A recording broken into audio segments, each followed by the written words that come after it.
Friends, CME Patna में आपका स्वागत है। मैं संजय सिंह। अभी जो क्लास है दोस्तों वो हिस्ट्री ऑप्शनल के लिए है और जो लोग 65 बीपीएससी मेंस दे रहे हैं उनको इस क्लास से काफ़ी मदद मिलेगी। दोस्तों, जैसा कि आप जानते होंगे कि 65वीं बीपीएससी मुख्य परीक्षा का भी आयोग ने तिथि जारी कर दिया है, जो कि 4 तारीख, 5 तारीख और 7 तारीख को है। मैंने आपको बताया था कि अगले 40 दिनों आप कैसे पढ़ सकते हैं। उसी प्रक्रिया में ऑप्शनल में अगर आपका हिस्ट्री है तो उसमें मैंने कुछ सुझाव दिए थे। उन्हीं सुझावों को आगे चर्चा करते हुए थोड़ा इसमें आगे बढ़ेंगे। और आज की क्लास में मैं एंशिएंट, मिडिवल, मॉडर्न और वर्ल्ड में जो अति महत्वपूर्ण टॉपिक है उसको कौन से टॉपिक्स हैं और उसको कैसे आपको तैयार करना है इसकी चर्चा करूंगा और फिर कुछ टॉपिक को आगे पढ़ाते भी चलेंगे। तो सबसे पहली बात है दोस्तों, 7 तारीख को जो आपका पेपर होगा, संभवतः 2 बजे से 5 बजे के बीच में 3 घंटे का वो पेपर होगा, 300 मार्क्स का, जिसमें कि 6 क्वेश्चन है, 50-50 नंबर क्वेश्चन है। यहाँ पे 28 से 30 मिनट आपको एक क्वेश्चन भी मिलेगा और 50 से 60 लाइन या 5 से 6 पेज आप लिख सकते हैं। मैं दोस्तों बार बार ये बात इसलिए बोलता हूँ कि लोग इस पर नहीं सोचते हैं। जो मैंने पीछे भी कहा था उस लेक्चर में कि 40 डेज वाले में, तो आप सब ये बना के चले कि हमारे पास अभी अच्छा खासा समय, अगर आप तरीके से दोस्तों पढ़ते हैं तो यहाँ पे 6 प्रश्न लिखना है। जैसा कि आप जानते हैं कि एंशिएंट, मिडिवल, मॉडर्न और वर्ल्ड चारों से एक एक आपको लिखना मस्ट है और 2 आप जैसा आपके पास रहे उसके अनुसार से आप लिख सकते हैं। चाहे तो आप एंशिएंट से 2 लिख लें, मॉडर्न से 2 लिख लें या किसी पार्ट से लिख लें। ऐसे बेस्ट ये होता है कि आप एंशिएंट से 2 लिख लें, वर्ल्ड से 2 लिख लें, क्योंकि मेडिवल में कई जगह डिबेट हो सकता है, खासकर इस्लामिक हिस्ट्री में, और मॉडर्न में भी कई जगह वैचारिक डिबेट दोस्तों हो सकता है। तो मैं ये कहूँगा कि आप इस प्रक्रिया का पालन करें। दोस्तों, अब तैयारी अगले कैसे करें अगले 40 दिनों में, तो आप इतिहास वैकल्पिक में आप 2 स्तर पे दोस्तों तैयारी करें।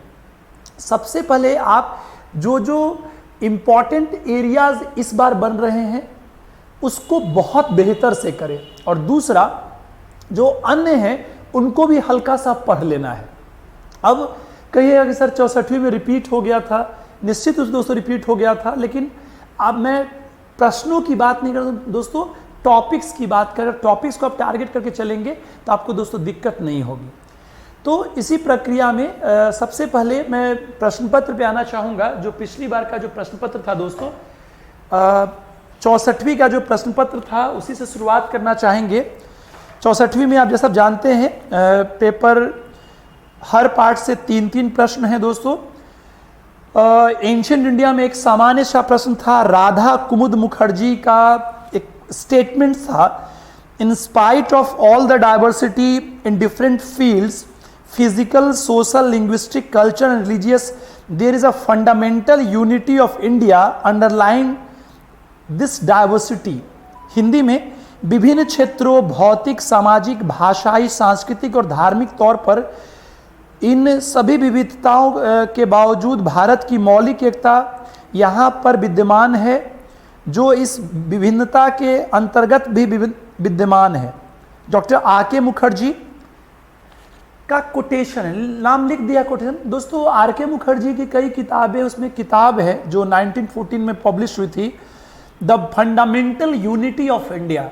ये जो बुक है जो 1914 में, आज़ादी से पहले का बुक है, ये 1940 में ये बुक पब्लिश हुआ था, the fundamental unity of India, जिसमें एंशिएंट इंडिया पे मेनली चर्चा है।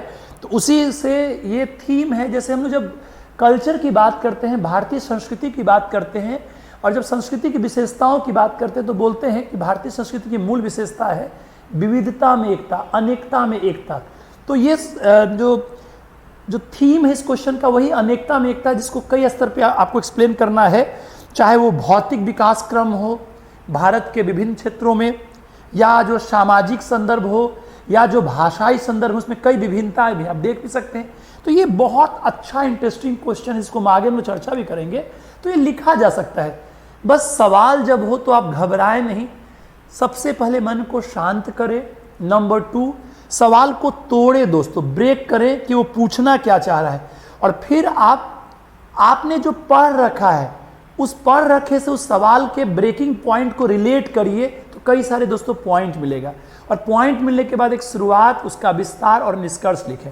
जैसे इसी सवाल में कई बातें आप लिख सकते हैं कि सामाजिक कैसे विभिन्नता है। आप सब जानते हैं कि नॉर्थ इंडिया में किस प्रकार से जो चतुर्वर्णीय वर्ण व्यवस्था चली, पर वही साउथ इंडिया में ब्राह्मण और गैर ब्राह्मण की बात है।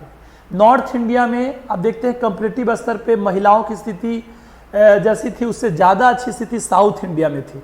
भाषाई स्तर पे विभिन्नताएं हैं, साउथ में द्रविड़ियन भाषाएं हैं, इधर आर्य भाषाओं का जो जुड़ाव है। तो ऐसे कई बिंदुओं पे आप दोस्तों सोच के लिख सकते हैं, और ज़रूरत इस बात की है कि आप अगर ध्यान से सोच के लिखेंगे तो आपके पास बेहतर आप आगे कर पाएंगे। फ्रेंड्स, इस बात को हमेशा ध्यान रखना चाहिए कि आप प्रश्नों को पहले समझें, प्रश्नों को ब्रेक करें, ब्रेक करने के बाद जो आपने पढ़ रखा है उसे रिलेट करिए, तो आप आराम से लिख सकते हैं। तो ये कोटेशन से लिया हुआ था, जिसमें आपको कंप्लीट एंशिएंट, मेडिवल, मॉडर्न को जोड़ते हुए भी लिख सकते हैं, हालांकि मूलतः एंशिएंट का सवाल है। दूसरा जो सवाल था, the advent of the Mauryan dynasty marks the passage from darkness to the light for this historians. Maurya वंश का आगमन इतिहासकारों के लिए अंधकार से प्रकाश के मार्ग को ले जाता है। अब दोस्तों यहाँ पर बड़ा इंटरेस्टिंग सवाल है। आप ये जो लाइन है फ्रेंड्स, ये लाइन मूलतः 1904 में अर्ली हिस्ट्री ऑफ इंडिया लिखी गई थी, जो वी.ए. स्मिथ साहब थे, जो शुरुआती इतिहास बनाता है भारत के बारे में। तो वी.ए. स्मिथ ने इस बात को लिखा, क्योंकि उसके पहले की जानकारियाँ वैसी नहीं थी। अब आप खुद सोचिए दोस्तों, वी.ए. स्मिथ इस बात पहले में आप हड़प्पा की जो प्रॉपर है वो 1921 से है, तो हड़प्पा काल की बात है नहीं, वैदिक पे किसी बात नहीं, बौद्धजन बात नहीं है। जो प्रॉपर जो चीज़ें दिखाई पड़ती हैं वो मौर्य काल से दिखाई पड़ती हैं। तो आपको इस सवाल में आपको जो प्राचीन काल का जो भारतीय इतिहास लेखन का संदर्भ है उसका ज्ञान होना चाहिए, कि कैसे विंसेंट आर्थर स्मिथ इस बात की चर्चा करते हैं कि मौर्यों के आगमन के साथ ही आप देखते हैं कि जब यूनानी रोमन लेखन शुरू होता है, सिकंदर के आगमन के बाद जो तिथि लेखन की बात चलती है, उसके समय से आपको मौर्य के बाद से इतिहास पर काफ़ी प्रकाश पड़ता है, और एक प्रकार का व्यवस्थित इतिहास लेखन दोस्तों यहाँ से शुरू होता है। आपको हिस्टोग्राफी की चर्चा करते हुए फिर आगे मौर्य काल के कुछ विशेषताओं की बात भी कर सकते हैं, और उसको फिर आगे से रिलेट दोस्तों कर सकते हैं। मैं आगे चर्चा करूँगा जब मौर्य काल की इसकी बात करेंगे। तो ये वी.ए. स्मिथ के कोटेशन पे दोस्तों है। स्टैंडर्ड्स बहुत अच्छे सवालों के हैं, बस ज़रूरत इस बात की है कि थोड़ा सा बात को समझिए तो लिखा जा सकता है। और मैं इसीलिए इतिहास लेखन दृष्टिकोण ज़रूर बताता हूँ ताकि आपकी पकड़ बन सके। आइए, तीसरा जो सवाल था वो चोल प्रशासन की मुख्य विशेषताओं का परीक्षण करिए, किस तरह से ये स्वायत्त प्रशासन था। ये बहुत एवरग्रीन सवाल है, जो लोकल ऑटोनोमी वाली बात चलती है। जब आप चोल प्रशासन पढ़ते हैं तो किसी भी प्रशासन का एक फॉर्मूला याद रखिए दोस्तों, 6-7 पॉइंट है। राजा, मंत्री परिषद, अधिकारियों का समूह, प्रशासन का विभाजन, केंद्र, प्रांत, स्थानीय, फिर सैन्य व्यवस्था, न्याय व्यवस्था, राजस्व व्यवस्था। फिर से राजा, मंत्री परिषद, अधिकारी, प्रशासन का विभाजन, सैन्य व्यवस्था, न्याय व्यवस्था, राजस्व व्यवस्था। अब इन सब पे थोड़ी थोड़ी चर्चा करनी है, और मेनली चर्चा करना है स्थानीय स्वायत्तता का, जो पारंतक प्रथम के उत्तर मेरूर अभिलेख से दोस्तों, पारंतक के उत्तर मेरूर अभिलेख से दोस्तों दिखाई पड़ता है, जिसमें आप देखते हैं कि स्थानीय स्वायत्तता के कई पक्षों का पता चलता है। किस प्रकार से विभिन्न प्रकार के गांवों की स्थिति थी, कैसे चुनाव की बात थी, कितना उनको ऑटोनोमी था, कैसे कार्यों को करने के लिए समितियां दोस्तों होती थी। तो ये क्वेश्चन दोस्तों 64वीं में दोस्तों आ चुका था, और फिर इसको रिपीट किया है 64वीं में। चोल शासकों के प्रशासन के मुख्य लक्षणों को दर्शाइए, और लगभग वही बात है, इसमें स्वायत्तता भी ऐड कर दिया। तो प्रशासन का सेम टू सेम सवाल पूछा था। लोग चोल कला कर गए थे लेकिन प्रशासन पूछ दिया, लेकिन ये एवरग्रीन सब सवाल है इसलिए करके। तो अगर हम लोग रिपीट की बात देखें तो आप पाएंगे कि 64वीं का कई सारा सवाल, चोल प्रशासन वाला सवाल, अलाउद्दीन खलजी वाला सवाल, उसके बाद दोस्तों इधर में 1857 का स्वरूप में एस एन सेन का स्टेटमेंट, वर्ल्ड का 3 फ्रांसीसी क्रांति या मंदी, ये सब सवाल लगभग मिलते जुलते हैं पिछली बार 63वीं के सवालों से। तो यहाँ पे बड़ा ध्यान देना था, कि रिपीट भी किया है, तो रिपीट कोई बहुत दिक्कत नहीं थी। अगर आपने टॉपिक को टारगेट कर लिया तो आपको आराम से हो जाएगा, और मैं उसी अनुसार से बात भी करूंगा। सवाल पहले मैंने इसलिए बोला कि उतने कठिन नहीं थे जितना इसको समझा गया। ऐसे ही आगे बढ़ें। भारत से बाहर हिंदू संस्कृति के प्रसार का संक्षिप्त विवरण दीजिए। दोस्तों, भारतीय संस्कृति या हिंदू संस्कृति की बात मेनली ज़्यादातर आप गुप्त काल के साथ देखते हैं, जो दक्षिण पूर्व एशियाई क्षेत्रों में फैला होता है। लेकिन यहाँ पर ओवरऑल आप दोस्तों लिख सकते हैं, क्योंकि मेडिवल का पहला क्वेश्चन है, तो आप इसमें एंशियंट में किस प्रकार से हड़प्पा काल से जो प्रारंभिक हिंदू धर्म के तत्व थे वहाँ का विकास कैसे रहा, वैदिक काल का कैसे विकास रहा, आगे जो मौर्य काल में और उसके बाद कैसे विकास चला, गुप्त काल पे ज़्यादा लिखाएगा, फिर आपको मेडिवल पीरियड में कैसे विकास चला, इन सब को आप मॉडर्न टाइम तक दोस्तों जोड़ सकते हैं, तो उसमें बड़े अच्छे अंक आ सकते हैं। थोड़ा सा बोल्डली लिखने की आदत बनाइए, नंबर ज़रूर आएंगे। चूँकि इतिहास भी बहुत फेवरेबल सब्जेक्ट है, उतनी डरने की ज़रूरत नहीं पड़ती है। एक ऐसा विषय जिस पे आप आराम से हाथ चला सकते हैं, बस थोड़ा रटने की आदत भी बदलना पड़ता है कई जगहों पर, कई जगह पे सोच करके भी लिखना है। दोस्तों, अगला एक लाइन है, अलाउद्दीन खलजी के समय के इकोनॉमिक पॉलिसी को लेकर एक स्टेटमेंट था, उस पर था, और पिछली बार भी आया था उनका सैन्य और आर्थिक वाला सवाल। इसलिए अलाउद्दीन खलजी लगातार, अगर ट्रेंड देखिएगा तो नॉर्मली दो बार अलाउद्दीन पूछेगा, बीच में रोकेगा, तो अलाउद्दीन हमेशा पैटर्न बना था। इस बार चांसेस कम है, हालांकि पढ़िएगा, बट कोड में हम नहीं रखेंगे इसको। उसी के जस्ट बाद से आपके पास नेक्स्ट क्वेश्चन डायरेक्टली शेरशाह पे है। शेरशाह हमारे बिहार से जुड़े हुए थे, फिर भी इस क्वेश्चन नहीं पूछा था, जब पूछा बहुत बड़ी बात थी। उसके बाद से मॉडर्न में 3 सवाल, इकोनॉमिक हिस्ट्री से, नेशनल मूवमेंट से 1857, और आपका एक क्रिप्स मिशन के बारे में। वैसे ही वर्ल्ड वाले में एक फ्रांस की क्रांति का ओवरऑल नेचर पे, एक कम्युनिस्ट मैनिफेस्टो जो आया था उसको रशियन रिवोल्यूशन से जोड़ते हुए, और तीसरा जो था वो वर्ल्ड इकोनॉमिक डिप्रेशन के बारे में था दोस्तों।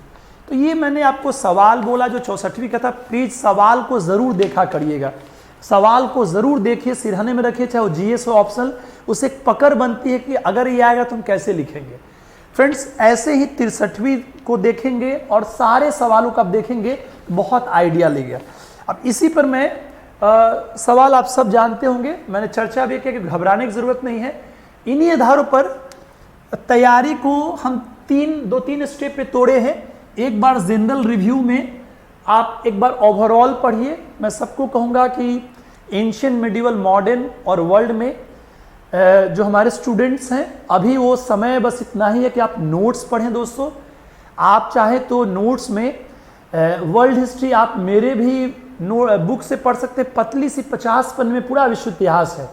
उसमें जो जो सेलेक्टिव टॉपिक है मोविशाला ऐप में ओपन फॉर ऑल है, तो आप पढ़ सकते हैं। ई बुक सेक्शन में जाइएगा दोस्तों, तो मेरी विश्व इतिहास वाली किताब का PDF डाला हुआ है, उसमें आप सेलेक्टेड टॉपिक्स पढ़ सकते हैं। विश्व इतिहास की आधारभूत समझ, सामंतवाद का पतन, पूंजीवाद का उदय, पुनर्जागरण, धर्म सुधार, 30 ईयर्स वॉर, वाणिज्यवाद, फिर प्रबोधन युग, औद्योगिक क्रांति, फ्रांस की क्रांति, अमेरिकी क्रांति, संविधान और गृहयुद्ध, उसके बाद इटली जर्मनी का एकीकरण, वर्ल्ड वार 1, वर्ल्ड वार 2, नाजीवाद, फांसीवाद, न्यू डील, रूस क्रांति और चीन क्रांति। एक बार जनरल साथ दोस्तों रीडिंग मार लीजिए, बहुत फायदा करेगा। जो जो सिलेबस में है एक बार रीडिंग टाइप से, इसीलिए मैंने आपको कहा कि यहाँ पर जैसे वर्ल्ड को सबसे पहले पढ़िए, और आप मेरी बुक का प्रयोग कर सकते हैं। ज़्यादा नहीं बोलूँगा, एक चूँकि कुछ बड़ा, जैसे हम लोग अभी आज ही मीटिंग करते इसलिए क्लास भी देरी हो गई, कि कोई 4 पेज का कमेंट किया है यूट्यूब पर, और ऐसी सी बातें जिसमें मेरे नाम में संजैया या जो भी बातें, सारे टीचरों को गाली देना करके, पता नहीं, हम लोग तो किसी विरोधी पे भी ऐसा बात नहीं बोल सकते, नहीं तो आज भी बोलेंगे नहीं और कभी नहीं बोल सकते हैं। पर चलिए उससे तिल मिला नहीं, पर वो 4 पेज मतलब 4 ठो स्क्रीनशॉट लेना पड़ गया, और 4 बजे भोर में लिखता है, 4-4 पेज लिखता है, और पता नहीं ऐसे लोग भी कहाँ से है। अगर उसको शिकायतों भी हो तो सामने आ जाए, कोचिंग से अपना पूरा पैसा भी वापस ले सकता है। इस प्रकार से शिकायत की, बड़ा अजीब सा, जिसको आपको रात भर सोने न दे, शायद उनका मकसद ही होगा, पर कोई बात नहीं, उसने वो क्लास आज नहीं ले पाए थे, क्योंकि स्वाभिमान और सम्मान के लिए आदमी जीता है। आज ही बड़ी खुशी हुई कि 4 अभी जो आज लिस्ट आया SDM वाले में, उसमें बैजंती जी 29 जो रैंकर थी, उनको मुंगेर मिला। सौरभ आलोक थे, पहले उनका CDPO में हुआ था, वो भी रोहतास मिला। ये डेजी थी, राकेश जी की छोटी वाली बहन, उनको पटना में मिला। ऐसे कई लोग को, 4-5 लोग को एसडीएम में मिला, डीएसपी में कृष्णा जी, इस पर खुशी मिलती है। कुछ लोग का ये कहना है कि ये सब कुछ झूठ है, डीयू का टॉपर भी झूठ रहा, जेएनयू का पास भी झूठ रहा, कुछ इंटरव्यू यूपीएससी के झूठ रहे हैं, कई सारे मेंस झूठ रहे हैं, सारा 12 साल से पढ़ाना व्यर्थ रहा। उसने कहा है कि एक लाइन हमको नहीं आता पढ़ाने, एक लाइन हमको इतिहास नहीं आता है। प्रणाम करूंगा भाई, पढ़िए, एजेंट किसी का मत बनिए बाबू please. General review world history book दोस्तों आप पढ़िएगा, इससे एक बार रीडिंग कर लेंगे सिलेक्टेड टॉपिक तो बड़ा फायदा करेगा। प्लीज इस क्रम में चलिएगा, आपको बहुत अच्छे स्कोर नंबर आएंगे। वर्ल्ड का जरूर एक बार रीडिंग मार लीजिए, अभी एम्पल ऑफ टाइम है। मेरा बुक का बात 2-3 घंटा में पढ़ सकते हैं, 50-52 पेज में है। आपको जो टॉपिक कह रहा हूं मुश्किल से 20-25 पेज में मिल जाएगा। पहले वर्ल्ड हिस्ट्री बुक से आप पढ़ लीजिए। इंडियन हिस्ट्री में एंशियंट, मेडिवल, मॉडर्न में अगर आपने कुछ पढ़ रखा है तो ठीक है, लेकिन अभी कुछ प्लीज मत पढ़िए अब, क्योंकि आप एक चीज पढ़ सकते हैं जनरल रिव्यू के लिए, वर्ल्ड के लिए आप मेरी बुक का प्रयोग कर ले, और मैं कहूंगा एंशियंट, मेडिवल और मॉडर्न के लिए आप अपना पीटी नोट्स दोहरा ले। देखिएगा ये बहुत काम करेगा दोस्तों। और किसी को दिक्कत हो तो हम लोग एकदम शॉर्ट में पीटी नोट्स होता है दोस्तों, सीएमई का आप देख सकते हैं। आप एक बार ये दोनों को रीडिंग मार जाइए, मैं बहुत सोच समझ के बोला हूं दोस्तों। एक बार वर्ल्ड वाली बुक का जो आपके बीपीएससी सिलेबस के टॉपिक है, और पीटी नोट्स जो आपने पढ़ के पास किया उसको पढ़ जाइए, बहुत फायदा करेगा। प्लीज मेरा भी नहीं पढ़िए, अभी आपके पास जो है उसको प्लीज पढ़ लीजिए, इससे आप बहुत अच्छा महसूस करेंगे। जो उसी का विस्तार अभी मेंस मिलेगा। क्लियर दोस्तों, ये वाला पार्ट अपने से करके रखेंगे 1। नंबर 2, देन उसके बाद से टारगेटेड टॉपिक को करिए। अब टारगेटेड टॉपिक का मतलब साफ साफ है टारगेट 6 क्वेश्चन। टारगेट 6 क्वेश्चन के लिए हमने यहां पे बनाया है, यही टॉपिक ज्यादा जरूरी, मैंने कहा कि इसी से सारे 6, लेकिन ये पे संभावना है कि इतना कर लेंगे तो इसमें से 6 आ जाएगा दोस्तों। और तीसरा है जस्ट रीड सेक्शन में जो भी बचा पार्ट है उसको दोस्तों पढ़ेंगे। तो बचा पार्ट के साथ हम लोग पढ़ाई करेंगे, लेकिन अभी हम जो टारगेटेड दोस्तों कर ले, ताकि बच्चे एक बार इसको हल्की रीडिंग मारे भी होंगे, मुझे पूरा विश्वास है। और अब सीधे थोड़ा इसको पहले खत्म कर लेंगे, हो सकता है कि आपको इसी से 6 आ जाए, खूब अच्छा अंक आ जाए, तो आप हम लोग को याद रखेंगे। अब इसी में एंशियंट, मेडिवल, मॉडर्न और वर्ल्ड, सब में हम 2 से 4 टॉपिक को निकाले हैं ताकि एक एक क्वेश्चन आ जाए और किसी से 2 आ जाए। सबसे पहले अगर वर्ल्ड की बात करें तो वर्ल्ड में पुनर्जागरण, औद्योगिक क्रांति, अमेरिकी क्रांति और गृहयुद्ध, और वर्ल्ड वार 1-2, अगर ये आप टॉपिक कर लेते हैं दोस्तों तो आपको दिक्कत नहीं होगी। इस पे सब पे मैं पढ़ाऊंगा भी, और कुछ मैंने पढ़ाया भी बच्चों को। जैसे पुनर्जागरण में मैं जब भी पढ़ाता हूँ बोलता हूँ कि जब पुनर्जागरण पढ़िए तो आप ये समझिए कि पुनर्जागरण से पहले कैसे सामंतवाद का दौर दोस्तों रहा, फिर पुनर्जागरण के बाद कैसे यूरोप में बदलाव हुए, जिसको पुनर्जागरण से आधुनिक यूरोप की नींव दोस्तों पड़ती है। और पुनर्जागरण का सिर्फ अर्थ मत लिखिए कि निद्रा से जागना, तांद्रा से टूटना, बताइए, पुनर्जागरण को परिभाषित करिए कि ये 15वीं से 16वीं शताब्दी में हुआ बौद्धिक सांस्कृतिक आंदोलनों को दिया गया नाम है, जिसने आधुनिक यूरोप की आधारशिला तैयार कर दी।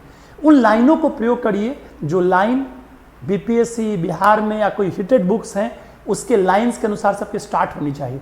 फिर पूजन के कारण क्या रहे, राजनीतिक, आर्थिक, सामाजिक, सांस्कृतिक में इटली में क्यों हुआ, उसकी विशेषताओं, उसमें मानववाद पे जोड़ दीजिए, कुछ पिक्स बनाइए ताकि आपके अच्छे मार्क्स आए। जैसे आपने मानववादी बनाया तो ऐसे बना करके तीर बना दीजिए कि मानववाद की कई रूपों में दोस्तों अभिव्यक्ति हो रही है। तो इसको मैं बताऊंगा इसको कैसे बेहतर मार्क्स के लिए लिखना। ऐसे ही औद्योगिक क्रांति जो 18वीं सदी के मिड से चलता है, औद्योगिक क्रांति का बैकग्राउंड दोस्तों पीछे से बनना शुरू हो गया था भौगोलिक खोजों से, आगे किस प्रकार से पूंजीवाद के विकास से उसको मदद मिली, फिर ब्रिटेन में क्यों हुआ, चाहे भौगोलिक कारण थे, राजनीतिक, आर्थिक, सामाजिक, सांस्कृतिक कारण, और फिर उसमें खासकर जो वैज्ञानिक तकनीकी परिवर्तन थे उस पर विशेष जोर देना है, क्योंकि बीपीएससी उस पर ज़्यादातर सवाल पूछता है दोस्तों। और उसी में अन्य देशों में क्यों नहीं हुआ इस पर भी चर्चा। अमेरिकी क्रांति और गृहयुद्ध हमने थोड़ा सा का चर्चा भी पीछे किया था, जो मेरा पिछला लेक्चर था, पर विस्तार से पढ़ाऊंगा कि अमेरिकी क्रांति का क्या बैकग्राउंड रहा, क्या कारण रहे, क्या उसका परिणाम रहा। और एक बार इसको पढ़े रहिएगा तो आपको बड़ी मदद मिलेगी, क्योंकि अब धीरे धीरे हम लोग व्यवस्थित हो रहे हैं, तो बहुत सारे लड़के अच्छे जुड़ गए हैं। और हाँ, एक बार फिर से धन्यवाद कि बहुत बड़े स्तर पे हिस्ट्री ऑप्शनल में बच्चों ने फेथ व्यक्त किया। हम लोग तो इधर लॉन्च किए थे मोविशाला ऐप में, पर अच्छा लगा। एक रिस्पेक्टेड स्टूडेंट्स जुड़ गए हैं, तो अब पढ़ाने में दोस्तों मन लगेगा और आपको बड़ा अच्छा भी लगेगा। तो उसी लिए हम वेट करते सब टॉपिक्स को विस्तार से नहीं पढ़ा रहे थे, अब शुरू करेंगे। तो हम और निश्चिंत रहिएगा कि बहुत सालों से पढ़ा रहे हैं, आपको दिक्कत ही नहीं होगी।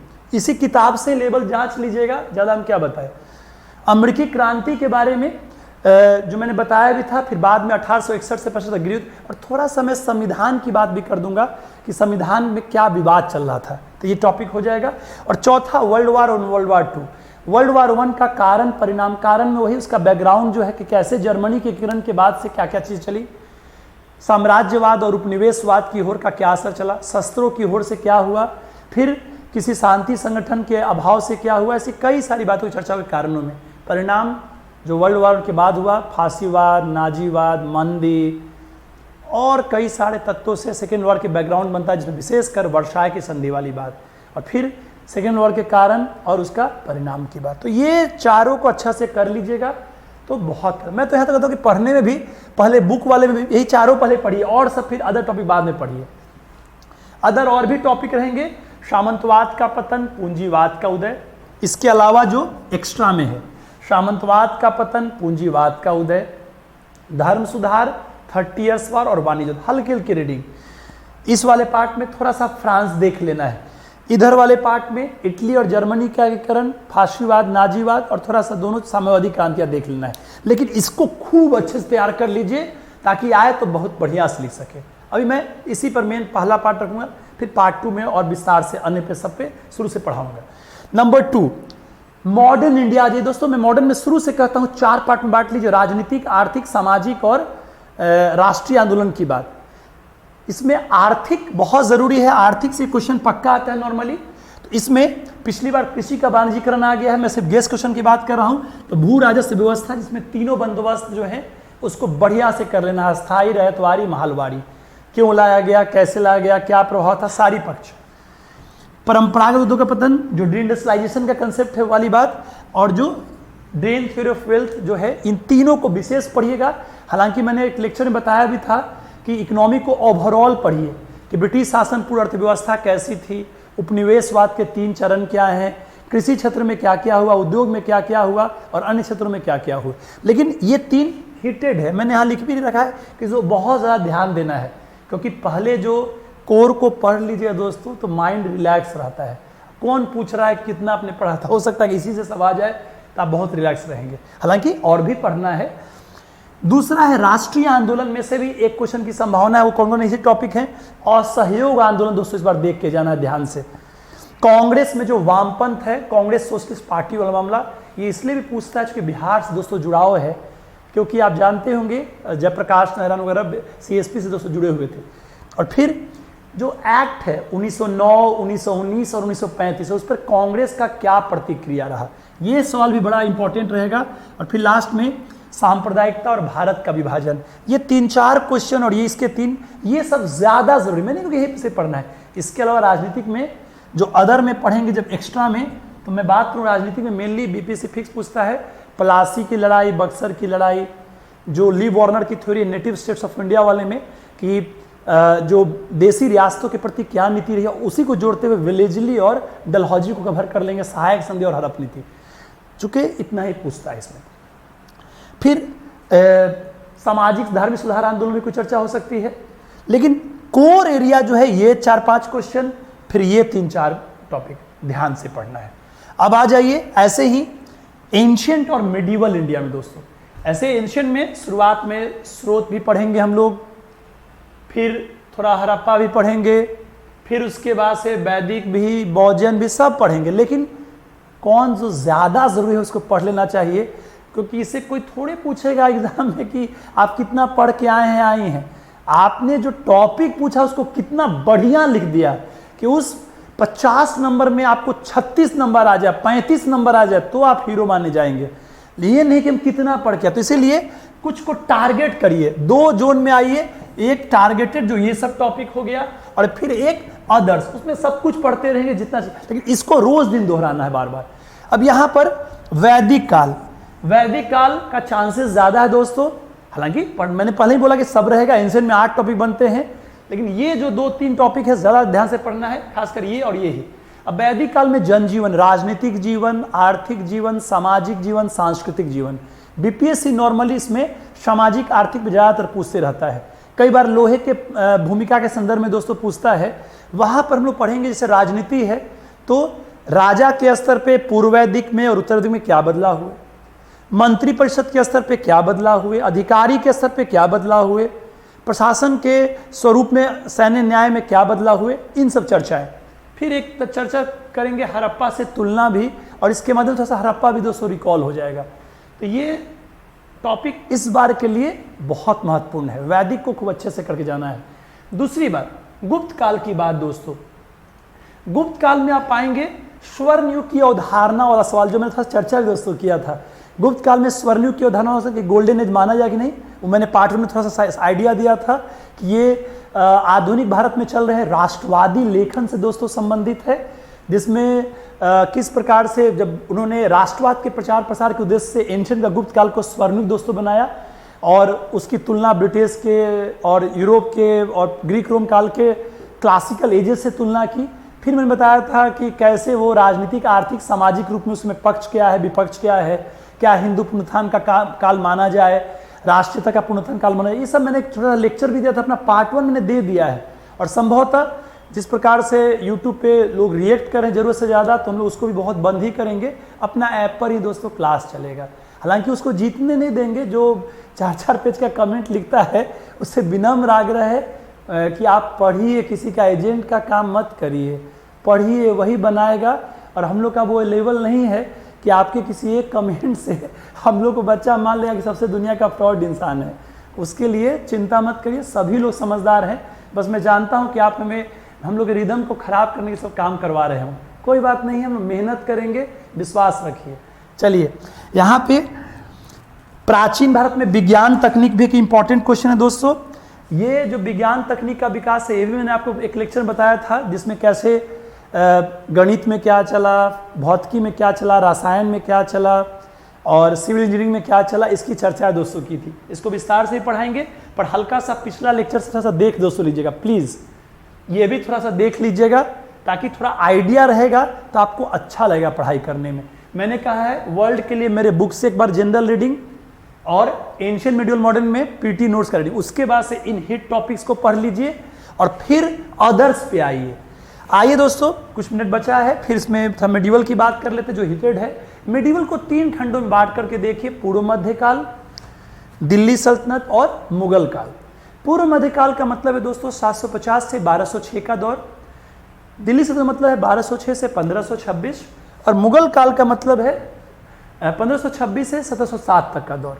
अब यहाँ पर भी क्या है, सामंतवाद टॉपिक थोड़ा सा मैंने चर्चा भी किया था, मेरे लेक्चर में जाइएगा, मैंने उन्हीं टॉपिक को आपको चर्चा किया जो कि संभावनाएं हैं जो पीछे में। हाँ, वो पार्ट 1 था, अब थोड़ा बहुत विस्तार से पढ़ाएंगे हर टॉपिक पर। जैसे एक टॉपिक शुरू किए उसी पे पूरा कवर रहेंगे, क्योंकि मैं धीरे धीरे फोकस हो रहा हूँ। और अब आप अगली क्लास में पाइएगा कि संभवतः यहाँ से शुरू करेंगे, सारा इंपॉर्टेंट टॉपिक खत्म करते जाएंगे जो ऐप के थ्रू क्लास होगा। और मुझे लगता है आप सारे बच्चे मोबिशाला ऐप से दोस्तों हिस्ट्री ऑप्शन वाले जुड़ चुके हैं, किसी को दिक्कत नहीं होगी। हाँ, अब यहाँ पे सामंतवाद की बात।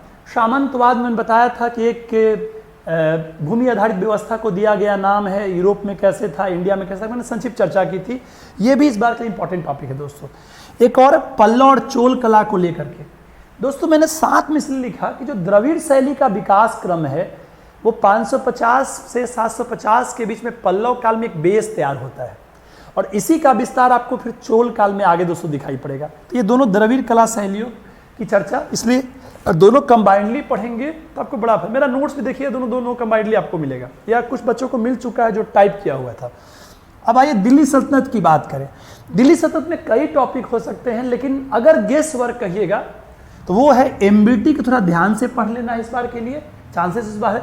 और इससे भी ज़्यादा इंपॉर्टेंट है विजयनगर राज। विजयनगर राज में जो सांस्कृतिक रूप से क्या एक हिंदू संस्कृति का है या वो हिंदू राज्य है, ऐसी बात है, या प्रशासन और संस्कृति को जोड़ते वाला सवाल बन सकता है। काफ़ी दिन से ड्यू चल रहा है दोस्तों, तो इसको भी थोड़ा सा तैयार करना है। बहुत मैंने लिमिटेड दोस्तों आपके पास बताया है जो मोस्ट हिटेड है, गेस करके कुछ एक आध गौर इसमें ऐड करेंगे जब और पढ़ाते रहेंगे। तो आइए मुगल काल की बात। मुगल काल में अकबर और औरंगजेब, ध्यान देना है, 2-3-4 बार से नहीं आ रहा है। अकबर का धार्मिक नीति, औरंगजेब का धार्मिक नीति, दोनों की तुलनाएं। फिर अकबर का राजपूत नीति, दक्षिण नीति, और औरंगजेब का राजपूत दक्षिण नीति, उनके बारे में थोड़ा ज्ञान। औरंगजेब में खासकर औरंगजेब के नीतियों का मुगलों के पतन में क्या रोल रहा, और साथ साथ मुगलों का पतन भी, कि जागीरदारी संकट का सिद्धांत, कृषि संकट का सिद्धांत, आर्थिक कारणों की बात, एशियाई साम्राज्यों के पतन का जो परिप्रेक्ष्य है, तो ये कई सारे जो मॉडल्स है, सतीश चंद्र और कई सारे, उन सब को टारगेट करते हुए मुगलों का पतन कॉम्पैक्ट रूप से पढ़ेंगे और जिसमें अच्छे मार्क्स आ सके। दोस्तों मैं अपनी बड़ाई में नहीं कर रहा हूँ, लेकिन चूंकि भूल जाना पड़ता मजबूरी है, क्योंकि सोशल मीडिया अजीब सा खुला मंच है, कोई बेस नहीं है, कोई रेगुलेटरी अथॉरिटी नहीं, कुछ भी किसी पे कहा जा सकता है, और इसलिए मजबूरन बोलना पड़ता है दोस्तों। इसलिए क्लास में बड़ा रिलैक्स रहता है, आराम से पढ़ाता है क्लास में। मूल बात यह है कि दिल्ली यूनिवर्सिटी में जब लोग थे तो इरफान हबीब सर का सीरीज था किताब वाला, हम लोग के समय हरिश्चंद्र वर्मा का वॉल्यूम आता था दोस्तों, 2 पार्ट में था, उसकी पढ़ाई होती थी जो कि यूपीएससी सिलेबस मिलता जुलता है। फिर हम लोग एनसीईआरटी और इग्नू नोट्स भी पढ़े, सतीश चंद्र सर का पढ़े, जीएल मेहता पढ़े, पर अभी सब मत पढ़िएगा। पर उन सब से जो निचोड़ है हमने मुगलों के पतन में दोस्तों डालने का प्रयास किया। एक तो अपने बिहार से बड़ी अच्छी किताब आती है जो क्या नाम है उनका, जिन्होंने बिहार एक परिचय भी लिखा है, उनका भी बड़ा अच्छा किताब है, उससे भी बहुत बच्चे पढ़ते हैं और आप उसका भी प्रयोग दोस्तों कर सकते हैं। हाँ, इम्तियाज अहमद सर की किताब है मध्यकालीन भारत, वो भी बड़ी अच्छी किताब है। लेकिन वो सभी मत करिए, सब कुछ इसमें मेरे नोट्स में दोस्तों कवर है। अभी बस इतना ही समय है, नोट्स को करिए, बड़े अच्छे नंबर आएंगे, विश्वास रखिए। अब यहीं पर एक मुगल और कंपनी के बाद जो यूरोपीय व्यापारी कंपनियां हैं उसका क्या संबंध रहा, ये बीपीएससी का कई बार सवाल आया हुआ है, ये भी इस बार के लिए तर्क करें। और एक फिर से मराठा कर लेंगे। मराठा में कैसे, मराठों के उदय के कारण, चाहे वो भौगोलिक हो, चाहे वो सामाजिक आर्थिक परिवर्तन हो, या शिवाजी का जो योग्यता था, कई आधारों पर उसकी बात करना। दूसरा, शिवाजी के समय का जो प्रशासन था, चौथे स्वदेशमुखी से जोड़ते हुए आज कोई शॉर्ट नोट्स भी, ये भी सवाल आ सकते दोस्तों। जो कुछ समय बचा है उसमें हम एक बार एंड करें, क्योंकि फिर आगे हम लोग गेस्ट वर्क वाली बात नहीं कर पाएंगे। मैंने आप सबको कहा कि दोस्तों जितना समय बचा हुआ है उससे टारगेटेड पढ़ाई करिए 3 स्टेप्स पे। पहला, एक बार हल्की रीडिंग मार लीजिए। आप चाहें तो वर्ल्ड हिस्ट्री में सेलेक्टेड टॉपिक का मोबिसाला ऐप से जाकर के ओपन है सब बच्चों के लिए, वर्ल्ड हिस्ट्री वाली मेरी बुक से वो टॉपिक्स पढ़ सकते हैं जो आपकी ज़रूरत है। दूसरा, आप अपने पीटी नोट से एक बार ओवरऑल हिस्ट्री का एंशिएंट मिडियल मॉडर्न को दोहरा जाइए, जहां जहां से क्वेश्चन बनते रहते हैं। फिर उसके से स्टेप 2 में एक टारगेटेड टॉपिक पढ़िए जिसमें मैंने ये सब टॉपिक्स बताया दोस्तों। और फिर स्टेप 3 में जो अदर्स हैं, जैसे कि एंशिएंट ही रहेगा तो स्रोत की बात, हड़प्पा की बात, वैदिक तो पढ़ेंगे ही टारगेट में, फिर बौजन की बात, थोड़ा मौर्य, मरुत्तर में मरुत्तर काल का जो व्यापार वाणिज्य है, गंधार मथुरा कला शैली, फिर गुप्त काल का कुछ बचा कुचा पार्ट, और लास्ट मतलब पहले ये और फिर अदर को एक बार जस्ट रीड वाली बात। उसी तरह से मेडिवल में भी जो इसके अलावा बचे हुए पार्ट है, मॉडर्न में जो बचे हुए पार्ट थे और वर्ल्ड में जो बचे हुए पार्ट है। दोस्तों स्रोत में मैं कहूँगा कि आप हमारे क्लास का भी प्रयोग कर सकते हैं और साथ साथ जो नोट्स है वो प्रयोग करें, उसका सिनॉप्सिस बना लें, और जो राइटिंग प्रैक्टिस जो 2 स्तरों पे चल रहा है व्हाट्सएप ग्रुप से और मोबिसाला ऐप के थ्रू, उसमें भी जुड़ सकते हैं दोस्तों। अभी के पार्ट में इतना ही दोस्तों, आगे फिर हम टॉपिक से विस्तार करेंगे। धन्यवाद।